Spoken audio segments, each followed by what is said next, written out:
campaigners for a no vote in the forthcoming referendum on the Eighth Amendment have accused the other side of conducting the majority of hostile behavior during the campaign.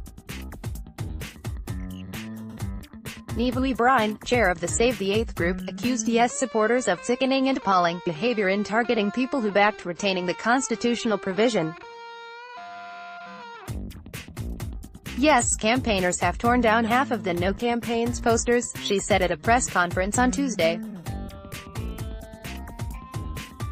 Does that help a fair or democratic debate?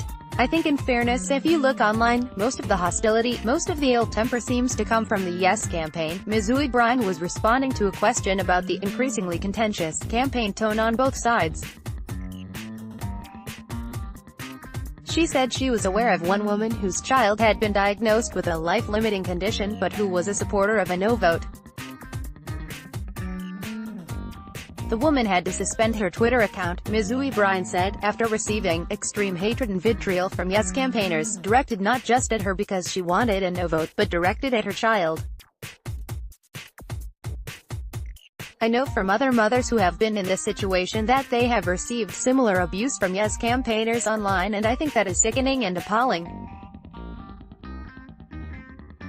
I have to tell you that I don't see No campaigners engaging in that kind of abuse online. Ms. Ui Bhriain cited the example of Traveller actor John Connors who, she said, had received an extraordinary torrent of racist abuse after coming out in favor of a no vote.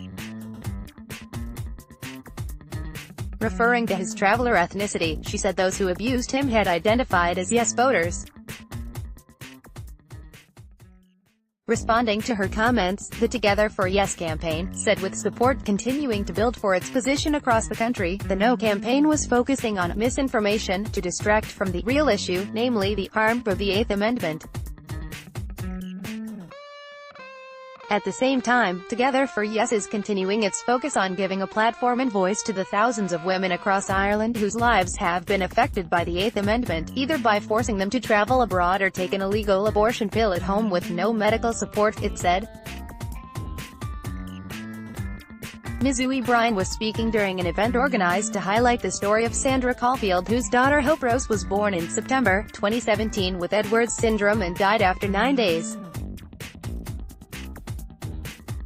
Supporting the No campaign, Ms. Caulfield accused the government and Yes campaigners of exploiting her experience, and similar experiences of other women, to promote repealing the amendment. One of the hardest things myself and my family have found profoundly difficult during this referendum is the lies that have been told and the hurt that has been caused, she said. It has been said that babies with life-limiting conditions suffer in the womb. This is untrue. She said the campaign had led to sick children being used as weapons against healthy children. Ms. Caulfield said the words used to describe the child's condition were very important. Life-limiting was the correct term, she said, as opposed to fatal fetal abnormality. The women and the unborn babies of our country deserve better than abortion. There is no compassion about ending the life of an unborn child, she said.